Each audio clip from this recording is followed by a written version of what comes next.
Hello, and welcome to the Blue Collar Gentleman. I'm Topher, and I created this channel because I wanted help molding the standards and improving the qualities of the 21st century gentleman. I'm honored and humbled that you've given me some of your valuable time, and I will do my best to make good use of it.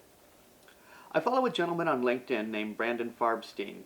He's 22 years old and the author of a book entitled 10 Feet Tall, which I have yet to read. I don't know Mr. Farbstein's height, but he is a little person. I recently caught an old post of his stating that October was Dwarfism Awareness Month. I've included a link to that post down below. I'd like to read an excerpt from that post, which I think is particularly relevant for this channel. Here it goes. It can be a natural reaction to stare or even look away when you see someone who is different from you. However, it is imperative to widen the lens through which we see the world so that we can create a society that is truly equitable, especially for those with dwarfism. When I was growing up, if my mother thought I glanced for a half-second too long at someone like Mr. Farbstein, I got a slap across the head. The unwritten rule was that if I wanted to take a second glance at a person, I was to look away immediately. So the lesson I gathered from that, whether or not it was my mother's intention, was that the physically disabled, people with aesthetic challenges, transgender people, and the morbidly obese were to be ignored at all costs. When speaking to fellow Gen Xers, it seems a lot of us were raised the same way. We were brought up to believe that by ignoring our fellow humans we were being polite. Looking back, I can't believe I continued to think this into my adulthood.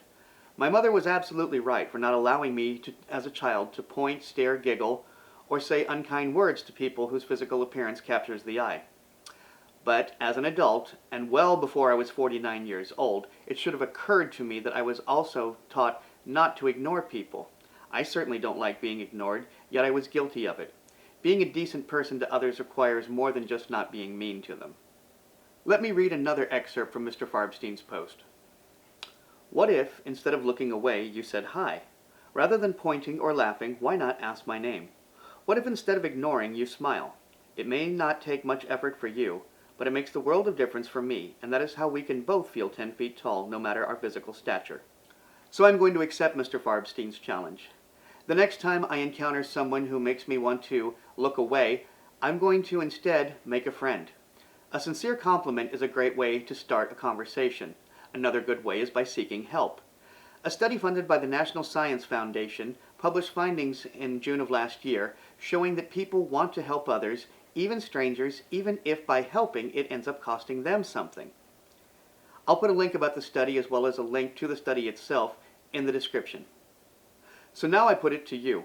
What do you, as a gentleman, feel is the best approach to engaging with the differently abled? Were you also taught to look the other way? If so, do you still? Why or why not?